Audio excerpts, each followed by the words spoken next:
यह कहानी है भारत के दो वीर सेनानी योद्धाओं की, अल्लूरी सीतारामा राजू और कोराराम भीम की, जो लड़े थे अंग्रेजों और हैदराबाद के निजाम से और पाई थी इन्होंने शहीदी। वैसे मेरे महान भारत के नॉर्थ बेल्ट के बहुत से लोग इन दो वीरों के बारे में नहीं जानते, इंक्लूडिंग मी। इसलिए मैंने सोचा फिल्म को एक्सप्लेन करने से अच्छा है कि पहले इनकी रियल लाइफ स्टोरी को एक्सप्लेन किया जाए।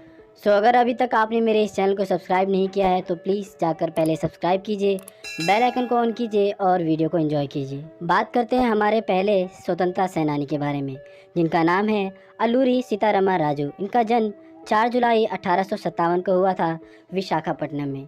इनके पिता का नाम वेंकट रमा राजू और माता का नाम सूर्य नारायण अम्मा था। अल्लूरी सीतारामा राजू जब छोटे थे तो उनके पिता वेंकट रमा राजू की मृत्यु हो गई थी, जिसके कारण उन्हें अपने चाचा रामकृष्ण के साथ गोदावरी के नरसापुरा गांव में रहना पड़ा था। और उनके चाचा पेशे से एक तहसीलदार थे और उनके चाचा हमेशा उन्हें देश प्रेम और देशभक्ति की बातें बताते कि अंग्रेज किस तरीके से उनके देश को लूट रहे हैं और उन्हें अपने देश को आज़ाद करवाना है। अल्लूरी अपनी स्कूली शिक्षा पूरी करने के बाद अपनी माँ और अपनी बहन के साथ टूली चले गए। वहाँ उन्होंने वहाँ के लोगों से उनके दुख और उनके विचार के बारे में सुना। वैसे अल्लूरी का मन पढ़ाई में बिल्कुल भी नहीं लगता था, जिसकी वजह से उन्होंने वेद शिक्षा और जादुई शिक्षा को ग्रहण किया। इसके बाद वो कॉलेज की परीक्षा में फेल हो गए, जिसके बाद कॉलेज ने उन्हें निकाल दिया। इसके बाद उन्होंने कृष्ण देवी पीठ में रहकर ही ध्यान लगाया और एक साधु का जीवन यापन करने लगे। ये बात है उस समय की जब असहयोग आंदोलन अपनी चरम सीमा पर था। अल्लूरी महात्मा गांधी को बहुत ही ज़्यादा मानते थे, इस वजह से तो उन्होंने अपने लोगों को साथ में लेकर असहयोग आंदोलन में भी हिस्सा लिया था। परंतु असहयोग आंदोलन 1 साल चला, लेकिन उसका कोई मूल तोड़ नहीं निकला, जिसके बाद उन्होंने महात्मा गांधी के विचारों को त्याग दिया और एक क्षत्रिय जीवन जीने लगे। वो रंपा में आकर वहाँ के लोगों और आदिवासियों से मिलकर एक स्वतंत्र संगठन बनाया और मालाबार के जंगलों में रहकर वहाँ के लोगों को युद्ध की कला सिखाई, जैसे गोरिल्ला तकनीकी से लड़ना और 3 कमान चलाना। अब अपने संगठन और अपनी सोच को जिंदा रखने के लिए उन्हें कुछ नए तकनीकी के हथियार और पैसों की जरूरत पड़ती है, जिसके लिए उन्होंने डाके डालना शुरू किया और पहला डाका उन्होंने डाला चिंतापल्ली के थाने में। अब इसके बाद तो मानो कि लूटपाट का अब एक बाढ़ सा आ गया था। वो एक एक करके हर एक पुलिस थाने को लूटते हैं और अंग्रेजों को इस बात की भनक भी लग गई थी कि अल्लूरी और उसके साथी मिलकर काफ़ी पुलिस थाने लूट चुके हैं, जिनसे अब अंग्रेजों को भी परेशानी होने लगती है। इसके बाद अंग्रेजों ने कई बार कोशिश की उन्हें पकड़ने की, परंतु उनके हाथ कुछ भी नहीं लगता।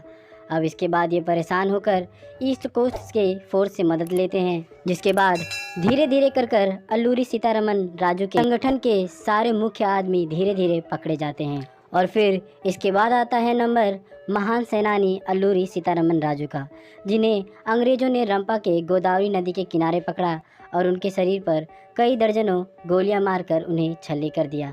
और यहाँ पर हमारे पहले सेनानी का अंग्रेजों के हाथों शहीद हो जाते हैं। अब बात करते हैं दूसरे वीर सेनानी के बारे में, जिनका नाम है कोमाराम भीम।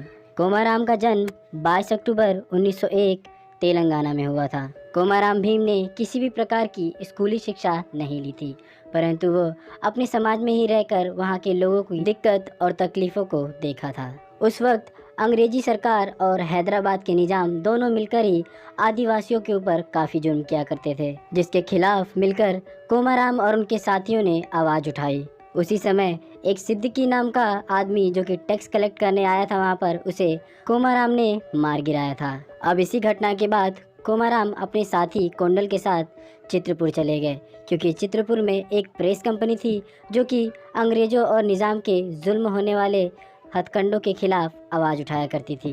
प्रिंटिंग प्रेस के मालिक विडोबा के साथ रहकर उन्होंने हिंदी इंग्लिश लैंग्वेज सीखी। इसके बाद वो 4 साल के लिए असम चले गए और वहाँ पर चाय के बागान में काम करने लगे।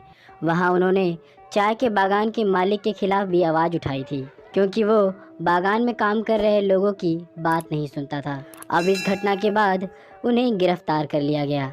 अब गिरफ्तारी के 4 दिन बाद उन्हें रिहाई मिल गई और वो सीधे छूटकर चंद्रपुर पहुंच गए। कोराराम भीम सीताराम राजू से बहुत ही ज़्यादा प्रभावित था, इसलिए उसने अपने लोगों को इकट्ठा कर एक संगठन बनाया और हैदराबाद के निजाम के खिलाफ आवाज़ उठाना शुरू कर दिया। उन्होंने सीताराम राजू के गोरिल्ला तकनीकी से वहाँ के निज़ाम को हराने के बारे में सोच लिया। उन्होंने आदिवासी विस्तार को एक स्वतंत्र गोंडवाना राज बनाने का ऐलान भी कर दिया।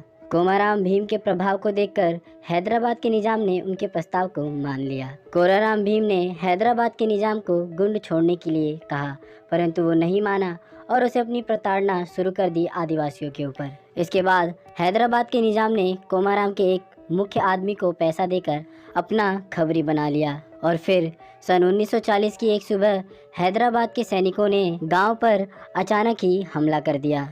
जब ये बात कोमाराम भीम को पता चला तो उन्होंने अपने हथियार उठाए और अपने साथियों के साथ वीरता का प्रमाण देते हुए उन सैनिकों से लड़े।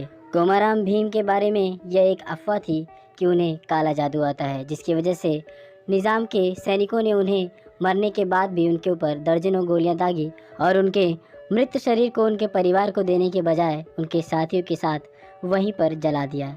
सो दोस्तों, ये थी भारत की वो दो वीर सेनानियों की कहानी जिनके बारे में भारत के 90% लोग शायद नहीं जानते होंगे, और इसीलिए साउथ के सबसे बड़े डायरेक्टर एस राजामौली ने इसके ऊपर फिल्म बना दी है, जो कि आज ही रिलीज़ हुई है, जो कि भारत के शहीद सेनानियों की कहानी है। तो आप इस फिल्म को अपने बच्चों और अपनी फैमिली के साथ देखें ताकि आने वाली पीढ़ियों को इन सेनानियों के बारे में पता हो। तो दोस्तों, ये थी उन दो वीर शहीद योद्धाओं के जीवन की और उनके संघर्षों की कहानी। अगर आपको इनकी ये कहानी अच्छी लगे तो प्लीज़ मेरे चैनल को सब्सक्राइब करें ताकि मैं ऐसे ही और भी वीडियोस आप लोगों के लिए लाता रहूं।